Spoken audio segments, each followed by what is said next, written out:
¿Qué tal, chicos? Buenas noches. Soy la doctora Hurtado. ¿Me indican, por favor, si se ve en la pantalla el título de la exposición? Buenas noches, doctora. Sí, sí se observa. Eh,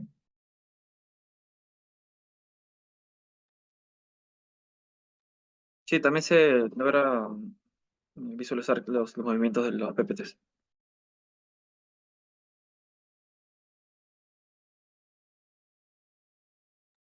Me indican, por favor, si es que de repente no se puede ver la imagen o de repente no se llegó a cambiar el PPT, ya para la exposición. Le acabo de pasar a uno de sus compañeros los PPTs para que puedan guiarse también. Para efectos de las evaluaciones, por favor, lean únicamente lo que está en las diapositivas, que es lo que finalmente es lo que se va a tomar, si es que se llegan a pedir preguntas, ¿ya? Entonces, vamos a iniciar con la clase porque la clase es bastante amplia. La idea es que tomen en cuenta lo más importante y de lo que se vaya resaltando también en esta exposición o charla, ¿ya? Entonces, manifestaciones cutáneas en realidad es un tema bastante amplio. Es importante que lo hablemos porque en realidad la piel no es un órgano que funcione de forma aislada, sino que es un sistema que se comunica con el ambiente interno y externo. Además, también la piel es una ventana donde el paciente va a reflejar cambios acerca de otras enfermedades que pudiera tener. Ahora, es importante que tengan en cuenta que el conocimiento de las manifestaciones cutáneas muchas veces puede ser incluso la única expresión clínica de una enfermedad. Por lo tanto, esto nos puede ayudar a hacer incluso un diagnóstico precoz, ¿ya? Entonces, ¿y esto por qué es importante o por qué hay enfermedades que se expresan en la piel? Es que eso se debe en realidad al doble origen embriológico de la piel, ya que esta tiene una deriva más bien del ectomesodermo. Entonces, esto hace que se relacione con órganos y sistemas. Por lo tanto, eso nos va a ayudar también a que las podamos identificar ciertas enfermedades que se manifiesten en la piel.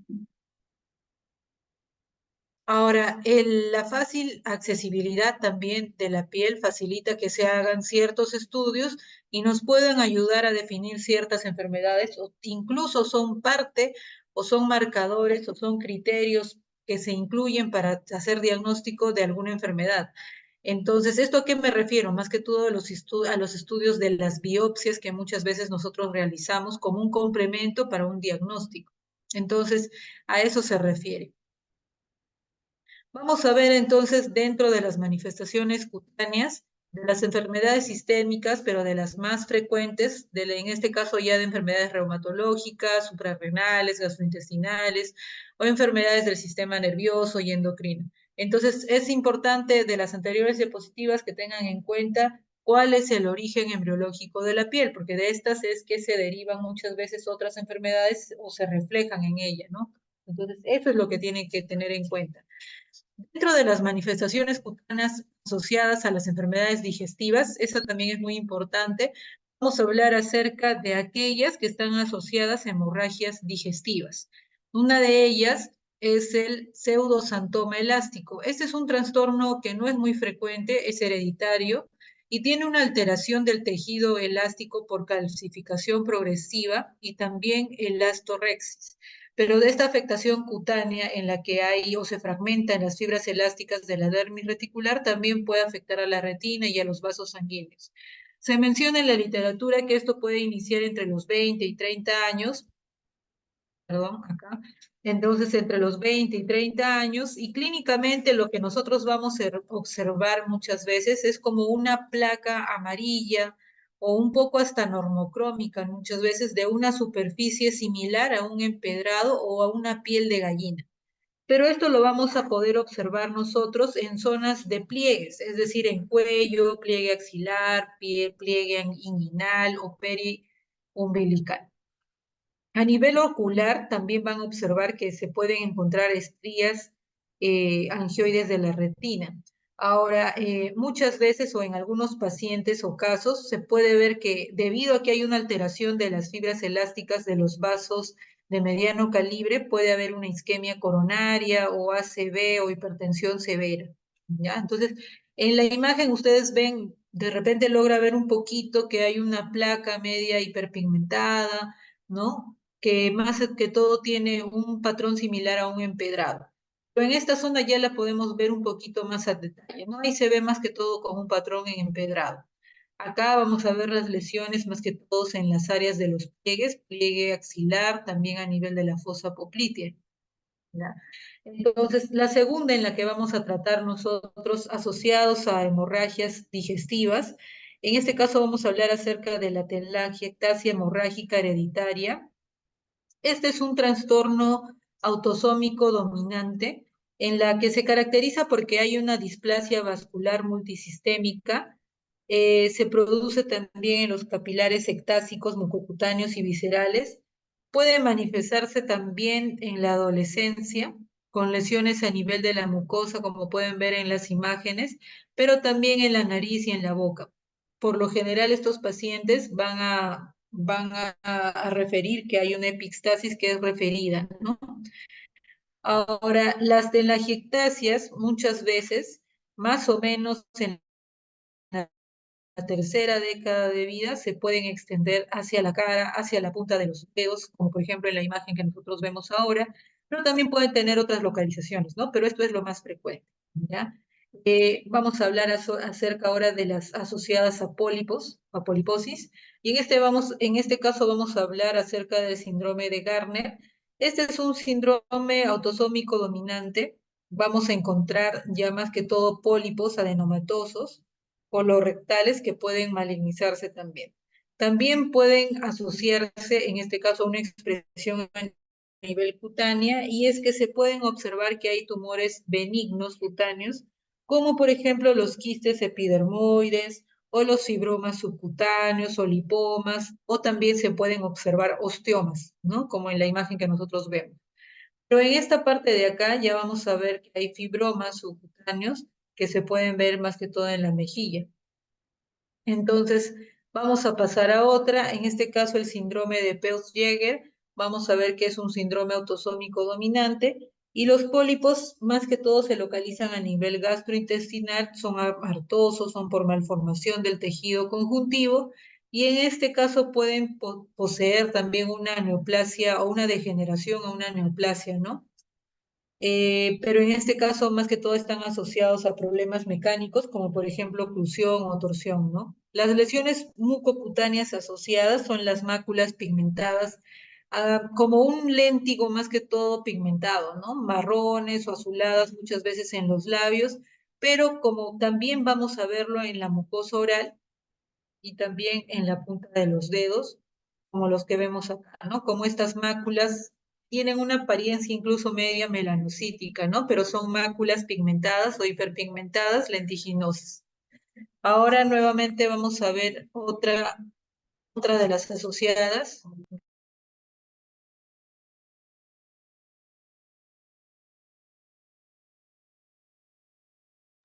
Ya. Vamos a pasar a hablar entonces acerca de las manifestaciones cutáneas, pero asociadas a la mala absorción. Vamos a tratar esta que es bastante importante que ustedes la tengan en cuenta al momento de repente de ser evaluados, y es que muchas veces pasa desapercibida o pasa como un eczema. Entonces, vamos a hablar acerca de la dermatitis herpetiforme. Esta es una manifestación cutánea de la enfermedad celíaca. Clínicamente nosotros lo que vamos a observar es que pueden haber pápulas y vesículas eritematosas que confluyen muchas veces en las superficies extensoras de los antebrazos, de los codos, rodillas o glúteos. Entonces, eso es lo que vamos a ir observando. Ahora, histológicamente lo que se va a observar es de que hay una ampolla a nivel de la membrana basal. Eso es importante también que lo tengan en cuenta porque también va a tener neutrófilos, pero intrapapilares. Y en la inmunofluorescencia van a ver que hay depósitos de IgA. Entonces, no se olviden de esta patología. Entonces, a ver. Nuevamente acá vemos un poquito ya más a detalle esas pápulas, ¿no? Eritematosas agrupadas y muchas veces también puede haber prurito, ¿no? Entonces lo característico es que para hacer el diagnóstico de estas lesiones Nunca se olviden pápulas, vesículas eritematosas que están agrupadas sobre todo en superficies extensoras de los antebrazos, rodillas, o sea, zonas de presión. ¿Ya? Y cuando se haga una biopsia, puede hacerse una biopsia punch a nivel de las lesiones, la ampolla que se observa está en la membrana basal. Como la que vemos acá en esta imagen, ya vemos lesiones tipo vesículas a nivel de los codos o superficies de extensión, y en la biopsia, como les comentaba, vemos una ampolla subepidérmica con neutrófilos en su interior. ¿Ya? Ahora vamos a hablar acerca de las enfermedades, otras enfermedades asociadas, en este caso asociadas a la enfermedad inflamatoria intestinal, como la enfermedad de Crohn y la colitis ulcerativa. Respecto a esto, lo que tenemos que tener en cuenta es que respecto a las manifestaciones cutáneas, vamos a encontrar manifestaciones específicas y manifestaciones inespecíficas o reactivas. Las manifestaciones específicas, sobre todo, se denominan así porque histológicamente va a haber una presencia de granulomas que son idénticos encontrados en el intestino. Son más frecuentes en la enfermedad de Crohn, pudiendo encontrarse sobre todo en áreas periorificiales, en este caso los granulomas a nivel de las fístulas o a distancia. A diferencia de esto, las manifestaciones inespecíficas o reactivas, el curso suele más que todo coincidir con una exacerbación de la enfermedad. Suele coincidir con una exacerbación de la enfermedad digestiva. Entonces, cuando veamos nosotros las lesiones, podemos encontrar varias lesiones, pero ahora vamos a tratar de las principales. Por ejemplo, vamos a hablar acerca del eritema nodoso, del pioderma gangrenoso, el síndrome de Sweet y lesiones septosas orales. ¿Ya? Respecto al eritema nodoso, vamos a ver nosotros que esta es una enfermedad bastante autolimitada y coincide también con la actividad de la enfermedad inflamatoria intestinal y también mejora con el tratamiento de la causa subyacente. Entonces, clínicamente, ¿qué es lo que vamos a observar? Vamos a ver que hay nódulos subcutáneos que son dolorosos, bastante eritematosos, en algunos pacientes son púrpuras, pueden medir de 1 a 5 centímetros y por lo general van a ser observadas más en pacientes del sexo femenino que a diferencia del sexo masculino, ¿no? Y se localizan en la región anterior de las piernas. Ahora, el tratamiento, como les comentaba, es la causa subyacente. Nosotros no pensamos en que podría haber una enfermedad de Crohn, porque acuérdense que todo es según el contexto de la paciente, según la historia clínica, los antecedentes, entre otros. Entonces, el tratamiento de esto, además de la causa, incluye también que la paciente eleve las piernas, use medias de compresión, podría usar, por ejemplo, analgésicos o medicamentos antiinflamatorios, le puede ir a la paciente muy bien. Pero si, por ejemplo, vemos una paciente que tiene esta enfermedad que es recurrente o de repente no mejora, entonces sí hay que evaluar también ciertas causas que sean infecciosas. Por eso les comentaba que depende mucho de lo que veamos en la paciente, ¿no? Ahora, el pioderma gangrenoso en este caso ocurre del 1 al 5% de los pacientes con enfermedad inflamatoria intestinal van a desarrollar este pioderma gangrenoso y a su vez esta, o sea, la enfermedad inflamatoria intestinal es la causa más frecuente del pioderma gangrenoso, siendo responsable incluso del 15 al 25% de los casos. Clínicamente, ¿qué es lo que vamos a observar? Vamos a ver que hay estas lesiones como la que vemos en la imagen, tipo ulceraciones intensamente dolorosas que crecen bastante rápido y se localizan sobre todo en miembros inferiores que tienen un borde, como ustedes observan, socavados, de color violáceo y que a la presión incluso va a haber una secreción purulenta. Suele asociarse también a la colitis ulcerativa y de muy rara vez se puede asociar a la enfermedad de Crohn, ¿no? Ahora, acá también vamos a ver este fenómeno, que es el fenómeno de Patergi, es decir, que la lesión surge en los sitios de trauma, ¿no? Y sigue también un curso que es bastante impredecible, ¿ya? Histológicamente, ¿qué es lo que vamos a ver? Que esta va a tener un cultivo que es estéril, va a haber también una infiltración bastante difusa de los neutrófilos, dando también una dermolisis, ¿no? El tratamiento, nuevamente, la causa subyacente. Lo importante de esto es que sepan que es una úlcera en sacabocado, que tiene unos bordes necróticos, que avanza bastante rápido muchas veces, ¿no? Y que se caracteriza porque presenta el fenómeno de patergia, como la que vemos acá, por ejemplo, ¿no? Esta es una lesión ya bastante amplia, ¿no? Una lesión ulcerada con unos bordes bastante necróticos. Ahora, el síndrome de Sweet, vamos a hablar acerca de esta, que en realidad es bastante amplio. Esta es también denominada como la dermatosis aguda neutrófila y febril. Esta muchas veces puede tener un inicio bastante agudo, con fiebre, compromiso del estado general del paciente, con leucocitosis, con neutrofilia, incluso en sangre periférica. Ahora, lo que vamos a ver nosotros en las lesiones o cutáneas en los pacientes, vamos a ver estas pápulas y estas placas que son bastante eritematosas, edematosas, incluso con un aspecto en algunos pacientes vesiculares en la superficie que son dolorosas y pueden predominar incluso en la mitad superior del cuerpo. Puede verse también muchas veces asociado a enfermedades respiratorias, fármacos, neoplasias, sobre todo las mieloides agudas y crónicas. Entonces, como yo les comentaba anteriormente, como vemos en la imagen, podemos ver nosotros que el paciente puede presentar lesiones pápulo-escamosas en algunos casos, pero siempre son dolorosas, ¿no? A la palpación. Y sobre todo pueden presentarse en las extremidades, ¿no? Y muchas veces también se correlaciona con la actividad de la enfermedad inflamatoria intestinal, ¿no? Y muchas veces hay que tenerlo en cuenta porque puede perecer al diagnóstico como tal.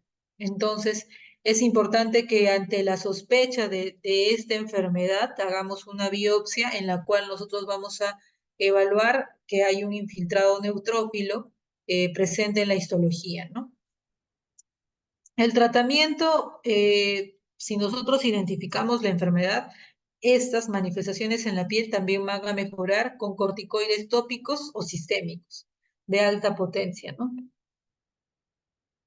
Por ejemplo, acá vemos nuevamente estas placas bastante ovales, eritematosas, ¿no? El centro está de otro color, medio violáceo incluso, ¿no? Sobre todo en extremidades. En este caso vemos a un paciente que tiene un compromiso más amplio, ¿no? Este paciente ya presenta estas placas, pero si ustedes se dan cuenta, en el centro o incluso en la periferia tiene lesiones tipo vesículas, ¿no? Todo el compromiso es de la parte superior. Ahora, en el caso de las lesiones o las aftas orales, estas están asociadas también con la actividad de la enfermedad y esto surge más que todo debido a que hay una inflamación y una ulceración y se correlaciona también con la actividad de la enfermedad. Vamos a ver también que pueden estar incluyendo también lesiones como periodontitis o piostomastitis vegetante, ¿no? Y el tratamiento requiere también la identificación de la enfermedad. También se pueden usar corticoides tópicos intralesionales, ¿no? O sea, en la lesión, colocarlas para que también el paciente pueda tener mejor calidad de vida, ¿no? Respecto a las manifestaciones cutáneas asociadas a enfermedades endocrinológicas, vamos a hablar de las más frecuentes.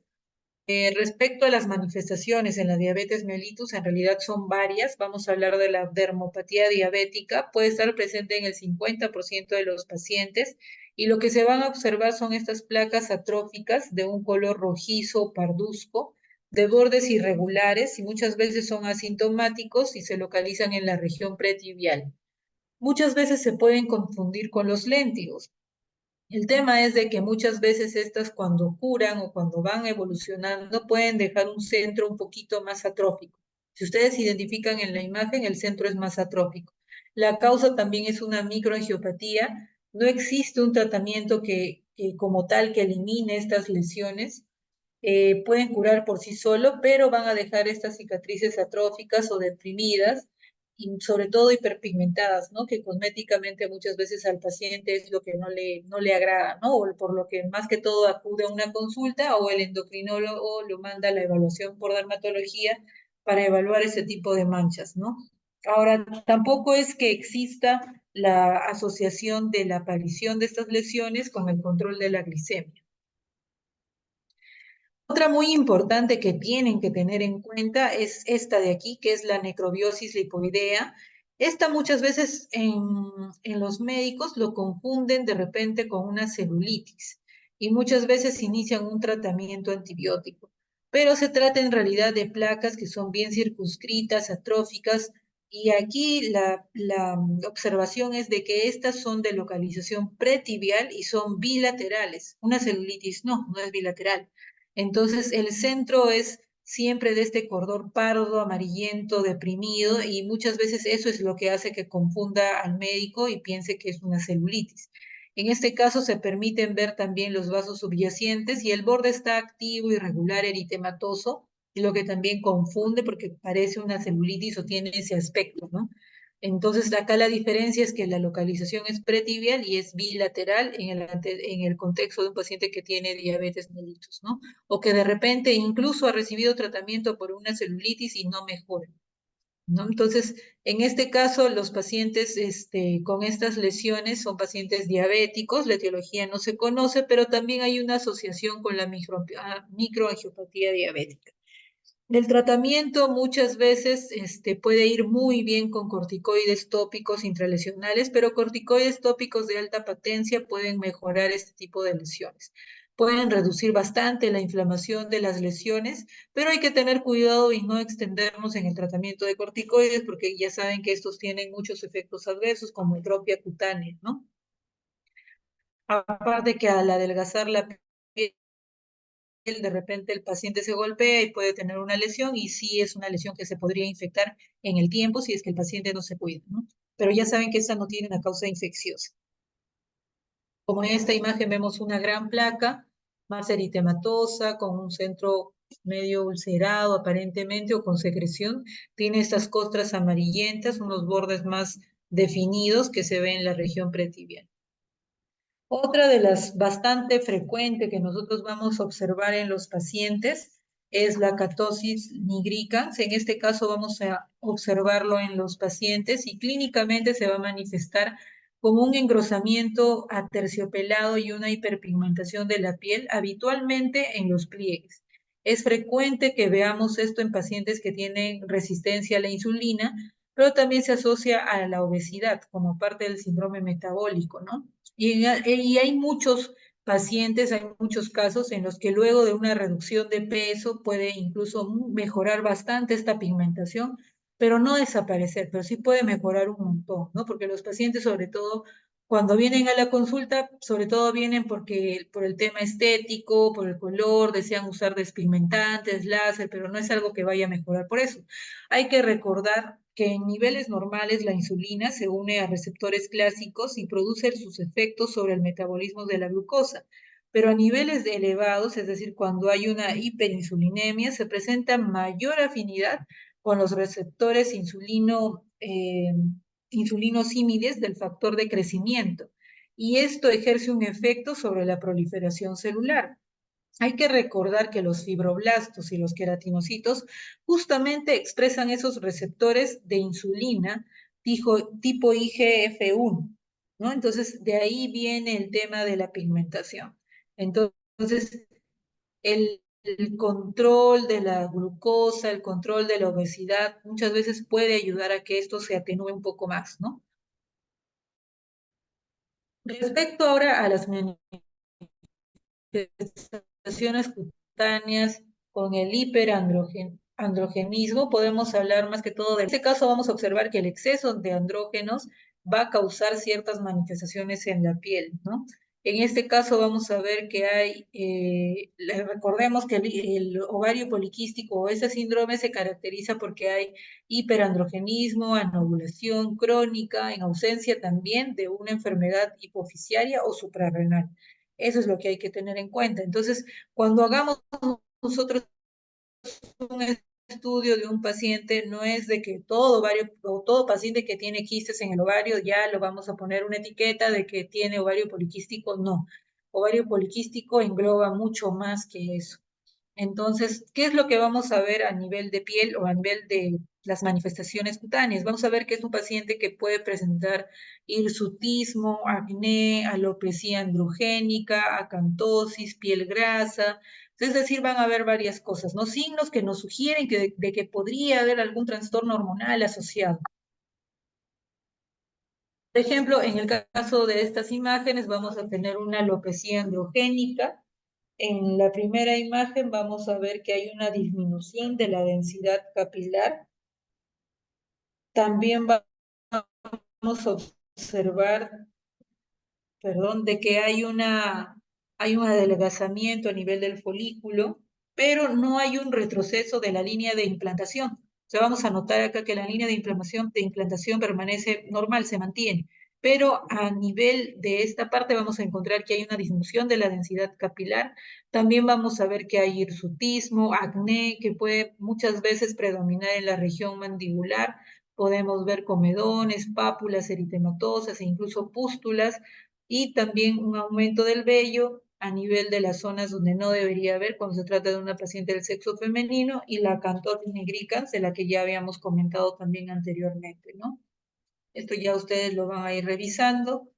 Cuando hablemos de otro de los trastornos, también nos referimos al hipertiroidismo, que es bastante frecuente, y vamos a observar que para hacer el diagnóstico de hipertiroidismo vamos a necesitar siempre la TSH sérica y la T4 libre. Entonces, respecto a la fisiopatología, vamos a ver nosotros que las hormonas tiroideas muchas veces potencian los receptores adrenérgicos alfa y beta en múltiples de los tejidos. En este caso se va a manifestar con taquicardia, aumento del gasto cardíaco, hiperhidrosis, piel cálida, aumento de la temperatura corporal, entre otras, ¿no? Entonces, ¿qué es lo que vamos a ver a nivel cutáneo? La piel puede estar más cálida, más húmeda, más suave, puede haber eritema palmar, puede haber hiperhidrosis, es bastante frecuente. Entonces, cuando viene a la consulta un paciente de repente y tiene hiperhidrosis, hay que descartar que sea primaria o secundaria. ¿Secundaria qué? A un hipertiroidismo, por ejemplo, ¿no? Si es primaria, no tiene una causa orgánica, ¿no? Como tal, o sea, por otra enfermedad. Entonces, pero si el paciente tiene hiperhidrosis y encontramos que tiene valores alterados dentro del perfil tiroideo, entonces nuevamente tenemos que hacer que el paciente sea tratado y que se mejore o que se busque un equilibrio, se controle el tratamiento de la tiroides, porque si no la hiperhidrosis también puede continuar, ¿no? También puede haber un adelgazamiento del cabello, también puede haber onicolisis, puede haber mixedema pretibial, acropaquia también, prurito. Muchas veces los pacientes, sobre todo adulto mayor, también puede venir por un prurito crónico, es decir, mayor de 6 meses. Tiene mucho prurito y también ahí tenemos que investigar por qué podría ser. Esta también podría ser una causa que es bastante frecuente encontrar en los pacientes, ¿no? Entonces acá vemos un cambio de color a nivel de las palmas de las manos, vemos también que hay una alopecia, vemos también que hay una disminución de la densidad capilar, ¿no? También puede estar asociado al vitiligo, o sea, paciente que tiene vitiligo, nosotros siempre dentro de la investigación tenemos varias causas. Una de ellas puede ser la alteración de la tiroides, también tenemos que buscar si el paciente tiene anemia, déficit de vitaminas, ver cómo está la ferritina, entre otras, ¿no? El mixedema pretibial o la dermopatía diabética ocurre en el 4% de los pacientes que tienen enfermedad de Graves y se localiza en la tibia, en la región anterior, pero también en el dorso del pie. Clínicamente, ¿qué es lo que vamos a observar? Vamos a ver como en la imagen pápulas o nódulos que son de color rosa o púrpura, ¿no? Que son bien delimitados, que se superponen a un engrosamiento e induración, pero no deja fovea. El tratamiento puede ser también corticoides intralesionales. Ahora, dentro de las manifestaciones cutáneas del hipotiroidismo, en este caso hay que recordar que se debe a una deficiencia del yodo y la tiroiditis linfocítica crónica o la tiroiditis de Hashimoto. Hay que evaluar también exámenes de laboratorio en los pacientes. Estos tienen un nivel elevado de la TSH con un nivel normal de la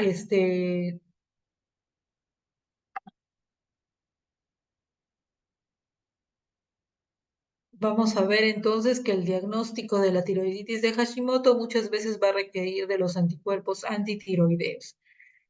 Respecto a las manifestaciones cutáneas del hipotiroidismo, vamos a ver que estos pacientes muchas veces acuden a la consulta, sobre todo porque tienen piel seca, fría, ¿no? Puede haber también mixedema, macroglosia, puede también haber en ciertos grupos de pacientes pérdida del tercio lateral a nivel de las cejas, que no es muy frecuente, pero es algo que se puede ver, ¿ya? También puede haber cabello grueso y también quebradizo. Como en esta imagen, por ejemplo, vemos una comparación de ambas palmas, también vemos que hay una cerosis en la imagen que vemos al lado. Respecto a las manifestaciones cutáneas asociadas a enfermedades del sistema nervioso, esta sí es importante que la tengan en cuenta. La neurofibromatosis tipo 1 tiene un origen genético, autosómico dominante, y se caracteriza porque van a presentar los pacientes manchas café con leche que son desde el nacimiento, pero también pueden tener unas pseudoefélides axilares e inguinales. A esto se denomina síndrome de Crohn y neurofibromas que sobre todo pueden presentarse al final de la infancia. Pero a nivel del sistema nervioso central, estos van a desarrollar sobre todo tumores y son típicos también los nódulos de Lisch en el iris, que pueden presentarse en pacientes que son mayores de 6 años, ¿no? El 20% puede cursar con alguna complicación, por ejemplo, neurofibromas, pseudoartrosis, escoliosis, y el 15% puede desarrollar tumores viscerales o también endocrinos, ¿no? Como los que vamos viendo acá nosotros. Entonces, estos pacientes tienen estas lesiones o estas pseudoefélides axilares, que es el signo de Crohn. Ahora, respecto a la esclerosis tuberosa, vamos a ver que es un síndrome neurocutáneo con herencia autosómica dominante, se expresa sobre todo en los pacientes que tienen 5 años y vamos a encontrar que tienen estas lesiones como las que vemos en la imagen, en esos angiofibromas faciales, sobre todo del 70-80%, pero en otros pacientes pueden presentar una placa fibrosa en la frente, máculas hipomelanóticas, lanceoladas. Miren, observen estos porcentajes, es importante. La placa en zapa también. Vamos a ver también que pueden presentar fibromas periunguales o tumor de Cohen. También pueden presentar manchas café con leche. Entonces, nunca se olviden de las manifestaciones clínicas o cutáneas de la esclerosis tuberosa. Es importante que esto sí lo tengan en cuenta. ¿Ya? Vamos viendo entonces estos tumores, la placa en zapa, esta mancha también masa melanótica. Y del síndrome de Struck-Weber es importante que lo tengan en cuenta porque es el tercer síndrome neurocutáneo más común. Este va a tener manifestaciones neurológicas como convulsiones atónicas y tónicas mioclónicas, y las lesiones se caracterizan porque son unos angiomas que afectan a la cara, pero también a la coroides y a la leptomeninges. Ahora, respecto a las lesiones o manifestaciones cutáneas, es que la lesión es una malformación vascular que consiste en capilares que son dilatados, delimitados sobre todo a nivel de la dermis. Con los años, esta mancha en vino porto o nevus flammeus va a aumentar en la dilatación en las paredes de los vasos y aparecen dilataciones exofíticas que son similares a las moras, pero en una etapa adulta. Entonces pueden haber esas dilataciones exofíticas, ¿ya? La localización siempre va a ser a nivel del nervio trigémino. Entonces nunca se olviden, síndrome de Struck-Weber, localización a nivel del nervio trigémino, ¿ok? Como la que vemos nosotros acá. Vemos la distribución de la mancha en vino porto o el nevus flammeus a nivel del quinto 1, quinto 2 y quinto 3, como en la imagen inferior, a nivel ya mandibular, ¿no? Acá vemos ya la dilatación, cómo fue avanzando.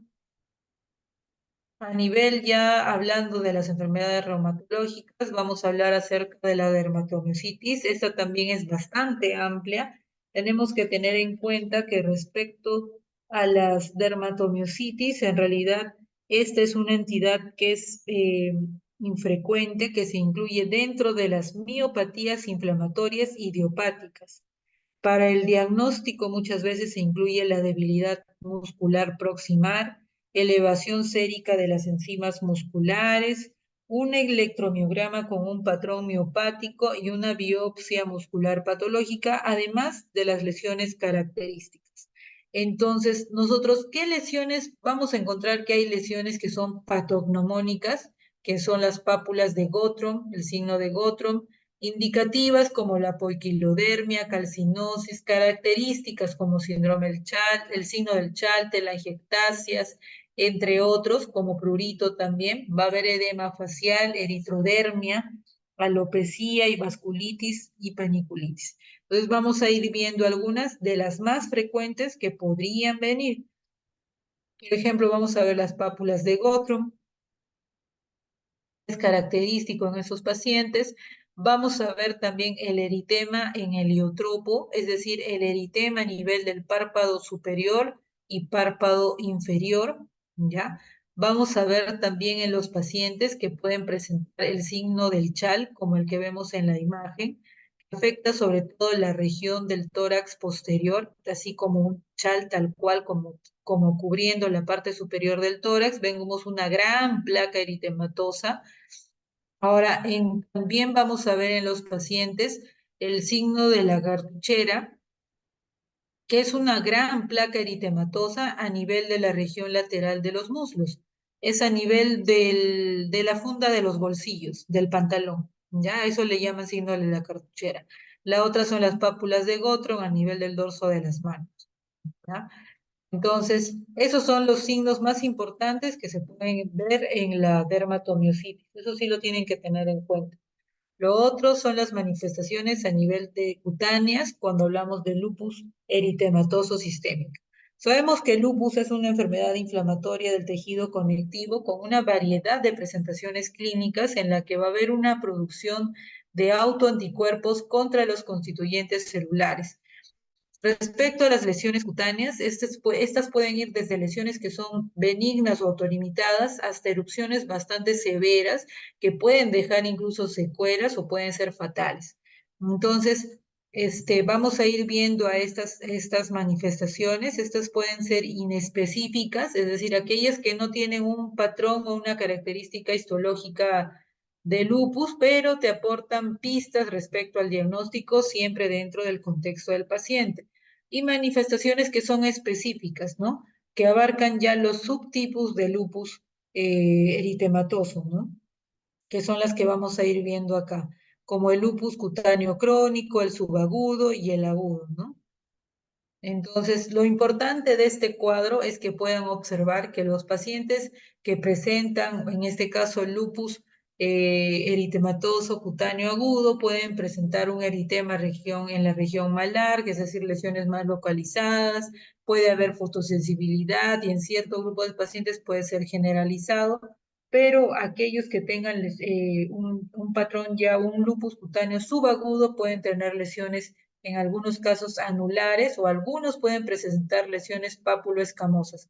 Los que van a la cronicidad podemos encontrar en este caso ya el lupus discoide, entre otros, ¿no? El túmidos, por ejemplo, ¿no? Y vamos a ir viendo algunas de ellas porque en realidad todo esto es bastante amplio. Cuando hablamos ya de las manifestaciones inespecíficas, son muchas en realidad. Cambios a nivel de la lámina unguial, cambios a nivel de la mucosa, cambios pigmentarios. También puede haber, por ejemplo, el fenómeno de Raynaud, podemos ver vasculitis o una urticaria vasculitis. Incluso al momento de la biopsia también esto puede marcar mucho, ¿no? Al momento de hacer el diagnóstico mediante una biopsia. Entonces, de acuerdo a la clasificación, vamos a ver que el lupus eritematoso cutáneo agudo va a ser clasificado de acuerdo a la localización, es decir, podemos tener lesiones solamente localizadas, como la erupción malar o en alas de mariposa, como ustedes ya lo conocen, o puede ser también generalizado, ¿no? Pero respecto a esto ya hablamos de un paciente que tiene mucho más lesiones y cuando hablamos de un paciente que tiene un lupus eritematoso cutáneo subagudo, puede tener lesiones anulares, o sea, de configuración anular, puede tener lesiones papuloescamosas o puede tener patrones mixtos, o sea, de ambas. Vamos a ir viendo entonces aquí algunas de ellas. Por ejemplo, el lupus cutáneo, eritematoso cutáneo agudo, en este caso, la localizada o este patrón localizado va a referirse a esta erupción a nivel de la región malar con eritema o edema, incluso a nivel nasal, que se presenta y respeta los pliegues nasolabiales, como vemos en la imagen. Ahora, esta puede ser inducida por la radiación ultravioleta, puede tener una duración también bastante variable y presenta recurrencias. Entonces, ante una exposición solar intensa, muchas veces la superficie de la piel puede presentar en algunos pacientes necrosis. Entonces, pero a esto se le llama lupus con ampollas. Ahora, hay fototipos que pueden de repente presentar más hiperpigmentación, como los fototipos altos o hipopigmentación, incluso después de que bajó la inflamación de las lesiones, ¿no? También se asocia esto con anticuerpos RO positivos y la fotosensibilidad es bastante importante en los pacientes, ¿no? Cuando hablamos de un lupus eritematoso cutáneo generalizado, en este caso vamos a ver que hay eritema, hay lesiones maculares que se presentan sobre todo en áreas expuestas al sol, como las manos, los brazos, o las regiones incluso interarticulares, ¿no? Como vamos viendo en la imagen, como vemos la paciente ya tuvo una exacerbación de las lesiones y son más amplias, ¿no? Puede presentar ampollas y luego de esto va a presentar unas placas con estas costras hemáticas incluso en la superficie, ¿no? Como una quemadura. Entonces, el lupus cutáneo subagudo inicialmente se puede presentar con pápulas que son eritematosas, ligeramente descamativas y que pueden evolucionar como unas placas psoriasiformes o similares, ¿no? O sea, es decir, son pápulas escamosas. Tienen también un aclaramiento central y escamas a nivel de la periferia, ¿no? De forma media anular. Ahora, los dos tipos de lesiones pueden tener un aspecto superpuesto, no siempre se van a presentar solamente un solo tipo de lesión, ¿no? Las áreas que son expuestas al sol también pueden ser muy afectadas, como la que vimos, y pueden remitir dejando hiper o una hipocromía. No van a dejar tampoco cicatrices ni atrofia, ¿no? Como la que vemos en este caso, tiene un patrón más pápulo escamoso, pero también se observan, también cursa con manifestaciones como el vitiligo, ¿ya? El lupus eritematoso cutáneo ya crónico, en este caso vamos a hablar acerca del lupus eritematoso discoide clásico y este se caracteriza porque el paciente va a presentar eritema, telangiectasias, escamas lamelares adherentes a la lesión de un aspecto discoide que pueden variar desde finas a lesiones que son más gruesas, es decir, placas que muchas veces pueden tener hiper o hipocromías o pueden ser acrómicas también, ¿no? Cuando no se tratan de forma eficaz, pueden dejar incluso atrofia o cicatrices. Estas lesiones son asintomáticas, pueden ser únicas o múltiples y se localizan en áreas que son expuestas al sol, como la cara o el pabellón auricular. Mientras más extenso sea la presentación de las lesiones y sean por debajo del cuello, también hay mayor riesgo de presentar un lupus eritematoso sistémico. Entonces es importante tenerlo en cuenta. Entonces, como vemos en la primera imagen, vemos una placa más eritematosa con atrofia de la piel, pero en la segunda imagen ya vamos viendo cómo las lesiones no son tan marcadas, pero vemos en la última cómo van a cursar incluso con estas lesiones cuando se mejoran o se tratan las lesiones, pueden dejar una acromía incluso residual, ¿no? O sea, posterior al tratamiento.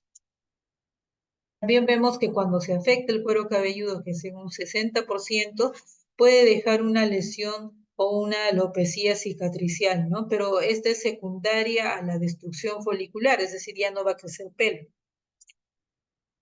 La paniculitis lúpica, en este caso, se caracteriza porque vamos a ver que hay nódulos pétreos subcutáneos y si no se tratan de manera adecuada, van a dejar este tipo de secuelas como las imágenes, que son atrofias y calcificación subcutánea, y pueden en algunas oportunidades presentarse con ulceraciones.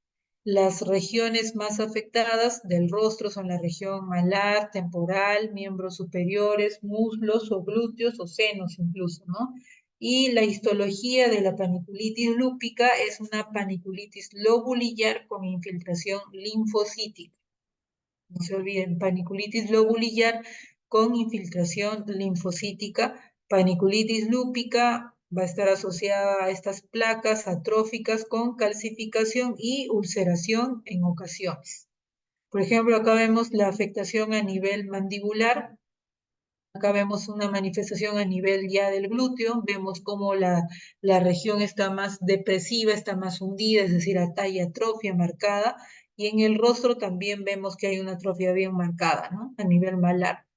El lupus túmido se presenta en este caso como una pápula o una placa con lesiones que son más anulares. Si ustedes se dan cuenta, tiene una configuración anular donde los bordes están más sobrelevados y se localizan en zonas que son fotoexpuestas, ¿no? Como por ejemplo el área del escote, brazos, rostro, hombros también, ¿no? En este caso, la diferencia de una psoriasis porque carece también de descamación, ¿no? Ahora, estas se van a curar y van a dejar, sin dejar una cicatriz, tampoco va a dejar hipopigmentación, ¿no? Aparecen como brotes más que todo, ¿no? En este caso vemos estas placas eritematosas a nivel cervical y siempre son recurrentes, ¿no? Entonces, dentro de las manifestaciones ya no específicas o inespecíficas para ir terminando, vamos a observar lesiones como la vasculitis, la urticaria vasculitis, el livedo reticularis, el livedo racemoso, también que vamos a ver nosotros en los pacientes, pero también podemos ver lesiones a nivel del cuero cabelludo como alopecias. Muchas veces podemos ver que pueden haber incluso alopecias cicatriciales cuando el paciente no se trata de manera oportuna, ¿no? Entonces, dentro de las lesiones inespecíficas, vamos a ver las vasculitis. En este caso ya se trata de una vasculitis leucocitoclástica. Esa es la manifestación inespecífica más frecuente del lupus eritematoso sistémico, incluso hasta de un 20 y 40% se pueden presentar y se localizan a nivel de miembros inferiores o en áreas de presión, ¿no? De traumatismo.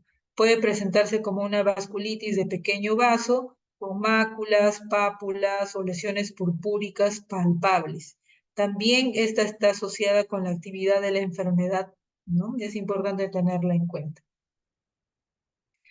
También vamos a observar que en algunos pacientes se pueden presentar estas manifestaciones como el livedo reticularis o también la vasculopatía liveroide Blaschko, es decir, puede haber una atrofia blanca, ¿no? En este caso ya se considera que es una vasculopatía trombótica localizada que puede dejar también una atrofia blanca, ¿no?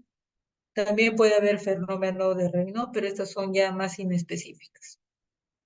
Cuando hablamos acerca de las manifestaciones cutáneas asociadas a enfermedades suprarrenales, es importante mencionar esta que es bastante frecuente, que es el síndrome de Cushing, y esta se debe a que hay un exceso de corticoides que van causando una hipersecreción pituitaria de la hormona adrenocorticotrópica, ¿no? Correspondiente más específica a la enfermedad de Cushing, ¿no?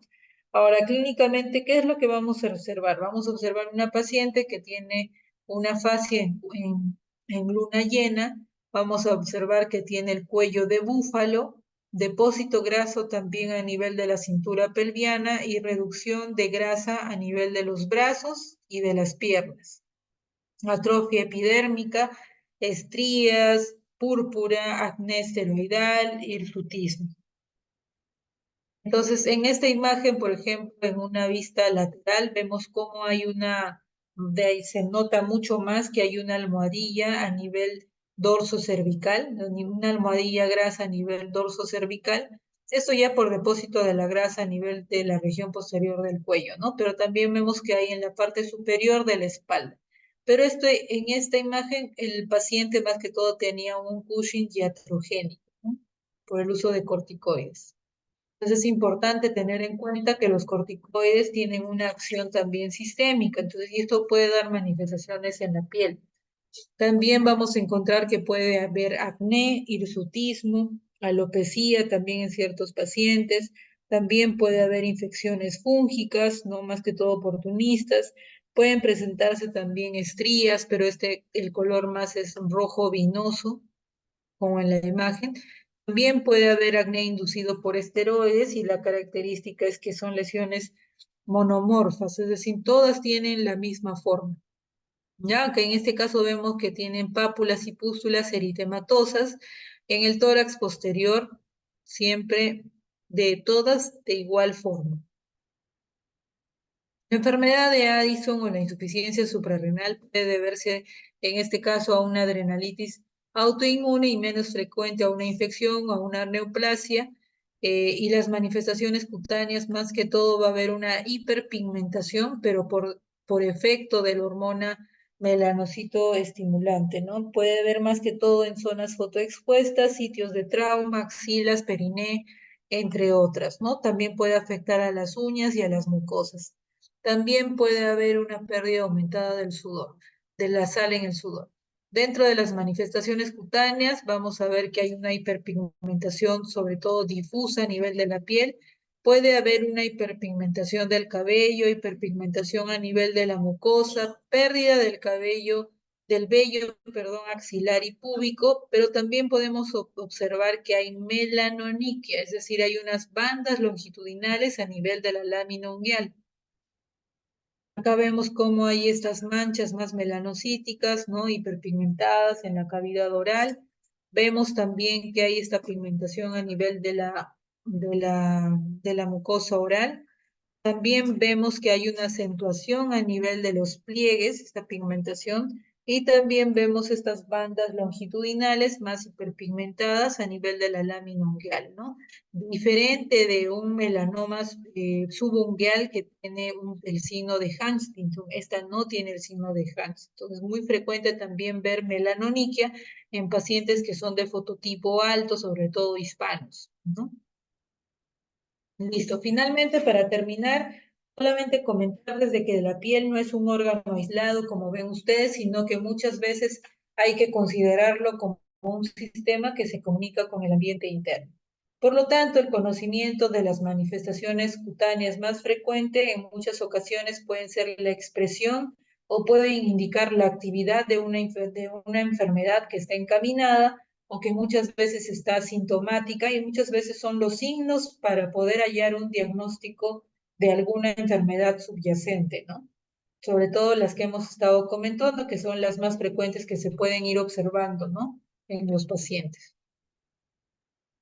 Listo, chicos, eso sería todo.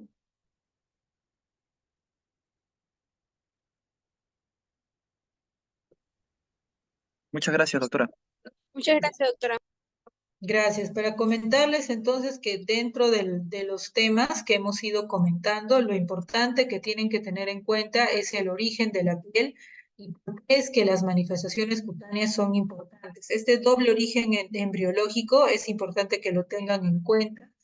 También es importante que tengan en cuenta eh, esta parte de acá, que son las telangiectasias hemorrágicas, que se presentan en la adolescencia, y las manifestaciones a nivel de los dedos y cómo en la tercera década se pueden extender incluso a la cara y a la punta de los dedos. El síndrome de Garner también es importante que ustedes puedan tenerlo en cuenta, pero la dermatitis herpetiforme es algo que tienen que saber. ¿Ya? Entonces, las manifestaciones cutáneas y la histología es importante. Las asociadas a enfermedades, a la enfermedad inflamatoria intestinal, es importante que sepan el pioderma gangrenoso, el eritema nodoso y el síndrome de Sweet. Esas son importantes que ustedes tengan en cuenta al momento de las evaluaciones. Y también de la diabetes, es importante que tengan en cuenta la dermopatía diabética, pero esto sí tienen que saber, la necrobiosis lipoidea. ¿Ya? Eso sí tienen que leer bastante sobre ese tema y acerca de las manifestaciones cutáneas del nivel de la tiroides, el hipertiroidismo y sus manifestaciones cutáneas también es importante. ¿Ya? Listo, chicos, eso sería todo. Gracias. Muchas gracias, doctora. Muchas gracias, Gracias, doctora. doctora. Buenas noches.